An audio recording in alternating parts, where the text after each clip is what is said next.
Install பண்ணணும். So இன்னும் கிட்ஸை வந்து மானிட்டர் பண்ணணும்.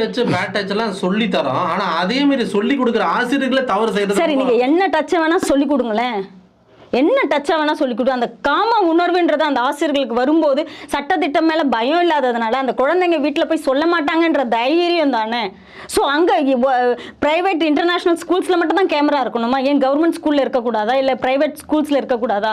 இப்போ போங்க இன்டர்நேஷ்னல் ஸ்கூல் போனீங்கன்னா எல்லா ஸ்கூல்லையும் கேமராஸ் இருக்குது. Most of the schools having இல்லையா? ஏன்னா அவங்க குழந்தைங்களுக்கு அவங்களுக்கு பாதுகாப்பு வேணும், அதனால் லட்சக்கணக்கில் கொடுத்து நாங்கள் படிக்க வைக்கிறோம்.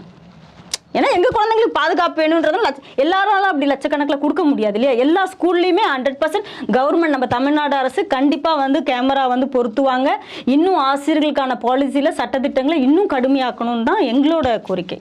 தமிழ்நாடு போலீஸ் தவிர, தமிழ்நாடு கவர்மெண்ட்டை தவிர எனக்கு வந்து எந்த ஒரு அதர் மாநிலத்தில் கூட இந்த அளவுக்கு ஒரு பாதுகாப்போ, இந்த அளவுக்கு ஒரு ஸ்பீடு ரிக்கவரியோ